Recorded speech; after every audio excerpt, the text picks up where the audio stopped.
Welcome to Focus on Brain and Body Yoga.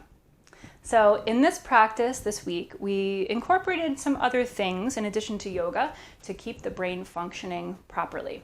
Yoga in and of itself as a regular practice is great for your brain because it moves energy through the body, it moves blood flow, it keeps everything functioning. But we added some extra things that you can think of throughout your week to just challenge your brain. So lots of studies show that cognitive function is better when you challenge yourself on a regular basis. So incorporating new things, trying things that you've never tried before, because there is something called neural plasticity, right? And this has to do with the pathways in the brain that have built throughout your life, right? You built the grooves for language. Most of us, 99.9% of us, have built the grooves for language when we were young, when we grew up around our parents, our families, wherever we grew up, that exposed us to language. So we made those grooves earlier on, and they're kind of there now. As we move forward in life, when we learn something new, we're making new grooves. But as we get to a certain part in our life, we want to just be comfortable and relax, right? So that can be comfortable, but it's not the best for your brain. So I challenge you to find things that are new and scary, the right amount of scary, to keep your brain learning and growing. So some of the things we did in our yoga practice today was kind of trick the brain to learn to do different things, to fire it up and function. And there's other practices that you can do to increase blood flow to the brain, to challenge it, to keep it functioning properly. One of the best things you can do as well is dance. A lot of studies show that dancing is really good brain food because we're coordinating our body's movement, we're getting blood flow to the brain, whole host of reasons. So if you do nothing else, take some dance breaks. In this little snippet, in this focus on, I'm going to share a couple of practices that we did in our full-length class that you can do to get blood flowing to the brain and keep yourself a little sharper. So first, let's roll through the shoulders. Never want to come into anything cold, right? We want to warm up the body too, because the body is where the blood's flowing. So we want to honor the body always. And then we're going to just massage the back of the neck, relaxing any muscles that feel tense there, massaging into the trapezius, the upper trapezius, which is the top of the back to the shoulder. Not the shoulder girdle, but the tops of the back of the neck into the shoulder. And maybe do a couple of neck circles gently. Because that's one of the things that's important for brain function as well. A relaxed brain is a more functioning brain as well. So now that we're here, we're going to bring our arms up to shoulder height. Give us a thumbs up. Make sure you're not rounding the shoulders forward. Keep the shoulder blades on the back as if you were leaning on a wall. So we're not going forward. We're nice and tall. Shoulders are integrated. If it's available, bring your gaze to your left thumb. If you have vertigo, just keep your gaze forward. And then you're going to swing it out. Inhale, open. Feel your left thumb. Your right thumb. Exhale, bring it back forward. Switch your gaze to your right thumb. Inhale, open it out. Exhale, bring it forward. And now keeping your gaze forward, but keeping your thumbs in your field of vision, slowly open them out. See if you can catch them in your periphery. And then bring it back. When do they come back into your periphery? Just notice, this is your big picture thinking. And then just to stretch the body, let's inhale the arms to the sky, get tall, and then exhale, hands to heart. Take a breath. So I like to do, exhale it out. So I like to do exercises that what I like to say is feed two birds with one hand. We don't want to kill the birds, we want to feed them. So that one is really good for opening up the spine, right? We just did a little twist. And we also worked with what's called our big picture thinking. So it kept that nice and open. The next thing we're going to do is just challenge ourselves with our lower half. So let's, again, we don't want to go in cold. So just give a little butterfly. And here's another feeding two birds with one hand. We're going to butterfly with the upper body too and cross your midline. So when anytime you cross the midline, we're lighting up what's called the corpus callosum. That's the part that goes in between both hemispheres of the brain and brings them into unison so they can function properly. So again, we're feeding several birds here. We're lighting up the brain, we're opening up the shoulders, we're opening up the spine, and we're warming up the hips. So coming back to center, just a little add on to that fact of how we're unifying both sides of the brain when we cross. So the left brain is our organizational thinking. It's our logic, it's our numbers. It's how we kind of organize our thoughts, organize information, organize things. The right side of the brain has to do with narrative and story and color. So we want both balanced and harmony to have the most optimal cognitive function and creativity, creation in whatever we're doing, right? If we're writing a book, if we're making a song, if we're baking a cake, if we're crunching numbers, you even want creativity there sometimes. So cross the midline daily. So we're opening up through the hips, and now holding, releasing the hands, you're going to take your dominant foot.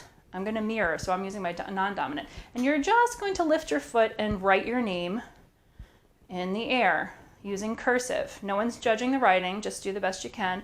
Make sure you cross all T's and dot all I's. So cursive, writing our name. Oh, there's my hyphen. I hyphenated, so I've got a longer name. And then release and butterfly. How'd that go? You feel smarter now?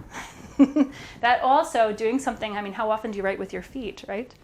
Try something different. So now let's go, it's gonna be a little easier for me because this is my dominant leg, even though I'm mirroring you. So do your non-dominant foot now. Write your name. Dotting all I's, crossing all T's. And no one's judging, just do the best you can. It's just the practice of doing something new. It doesn't have to be perfect. It's called yoga practice, not yoga perfect. And then release the foot, and let's butterfly again. Taking a breath. And then let's do a cat-cow, because we don't want to forget the body, right? We're going to inhale. We're going to neutralize the spine. You stay where you are. I'm going to show from the side. Inhale, hug the shoulder blades, open the chest. Exhaling and rounding, navel to spine, chin to chest. Inhale, heart comes through the gateway of the arms, opening to the sky as the shoulder blades touch. And then exhale, round. One more time. Inhale, open the front body. And then exhale, round, open the back body. Inhale, come back to center. And exhale, release. So let's take a nice big inhale, the arms to the sky, just to lengthen the whole body. Exhale, hands to heart. We're going to do one more exercise, that is good for calming anxiety and just calming your nervous system down, which is really good for your brain.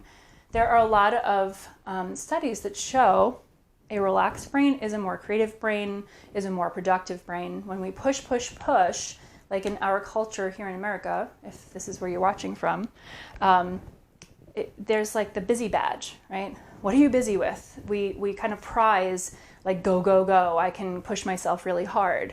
And sometimes that's necessary, but a lot of studies that show in other countries and how they're reinforcing this in offering more breaks to their folks in work is they're showing there's more productivity when you take regular breaks, when you rest your brain.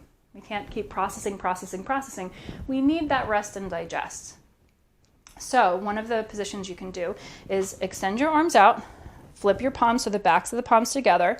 Left arm is going to go up and over, so you're crisscrossing the wrists, and then put your palms together, interlace your fingers, and feed your fist under and through towards your heart, and let it rest. Shoulders relax.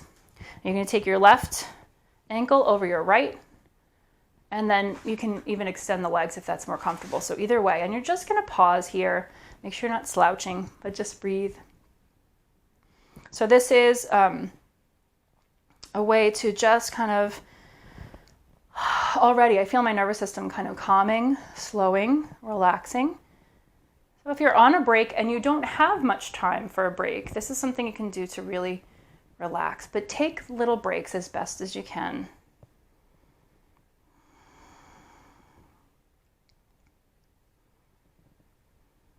Just feeling the system kind of calming down. And then we're going to do the other side. So unwind your ankles and then feed the fist back through, lower the hand, and then switch. So back to the palms together. Now send the right arm up and over, palms press, interlace your fingers, and then feed that fist under and through, resting it on your heart. And then the right ankle goes over the left. You can stay here or extend the legs out and just take a few breaths. Surrendering, letting go of all thought, just drop it, right? So hard to unplug sometimes, but really important to do so.